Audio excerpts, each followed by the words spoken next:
My name's Rebecca, and today we'll be talking about some commonly confused words in English. We have several words like this, which can be quite challenging. So these words are called homonyms. A homonym is a word which sounds the same as another word, but it may be spelled differently. Okay? All right. So let's start with the first set for today. These are the ones which I've written on the board. The first one is Theyre, the second one is Theyre, and the last one is Theyre. So as you can see, they're all pronounced the same, but they are quite different. The meaning is different, the spelling is different, and when you're writing, you really need to know the difference, because if you make a mistake in one of these words, they're fairly basic words, and you don't want to lose points in an essay or on your IELTS or on your TOEFL exam in one of these quite basic words. Okay? So let's examine them in a little more detail. The first one is Theyre. This one is a contraction. A contraction is when we combine two words. So this contraction Theyre is a combination of they plus are. We take out the A and we have the contraction Theyre. So that's the first one, okay? Let's think of some examples with Theyre, the first one. For example, they're British. They're sitting in the car. They're international students. In each of these cases, we were trying to say they are. They are international students. They are sitting in the car, and so on. Okay? All right. Let's go to the second one. The second one is Theyre. T-H-E-I-R. Theyre is a possessive adjective. It means it belongs to them. All right? For example, that's their house. That's their car.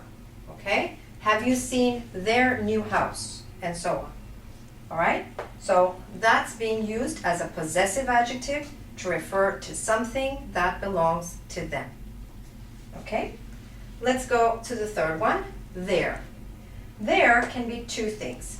In one case, it can be used as an introduction before the verb to be. There's John. There's my book. Or there is my friend. Okay. There is a sale at the mall. Things like that. All right. It can also be used as an adverb to say in that place. Your book's over there. Your car's parked over there. Okay?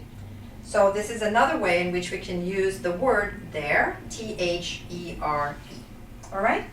So now, if you've got these three clear, I'm going to ask you a few questions, and you tell me which of these is the right one that you would use in this example. Okay? So, if we say, have you visited their house? Have you visited their house? Which one is that? This?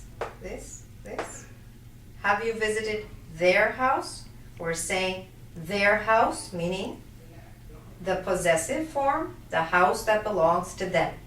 So we are talking about the middle one, which is the possessive adjective. Okay? Here's another one. They're good friends. Okay? Let me give it to you again. They're good friends. Which one is that? Right, it's the first one. They're good friends is a contraction of the two words they are, correct? So it will be the first one, all right? Let's take another one. There are many ways to improve your English. There are many ways to improve your English.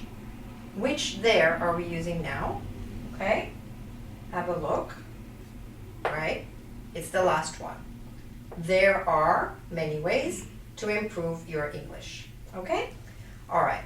So take a minute to review that. When I come back, we're going to do a little test with one sentence, which I'd like you to write down. Maybe you can grab a piece of paper and a pen in the meantime, and I'll be right back.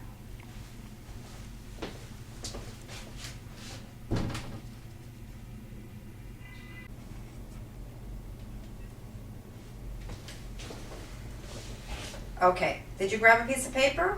All right. So here's the quiz to see if you've mastered these 3 words, all right? They're sitting over there in their car. Got that? They're sitting over there in their car. Write that down. While you're writing it down, I'm going to write it on the board for you.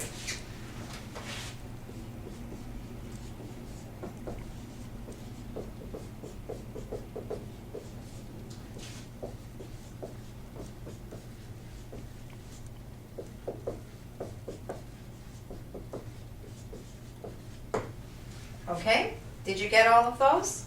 First one, they are sitting over there in that place in their car, in the car that belongs to them.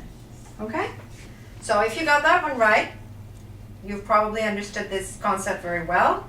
If you want to do some more review, write out some more sentences with the 3 examples, and this way you can be sure that you won't make a mistake in something quite basic. If you have any questions about this lesson or anything else to do with English, please feel free to go to our website, www.engvid.com. All right, see you there. Thanks very much. Bye.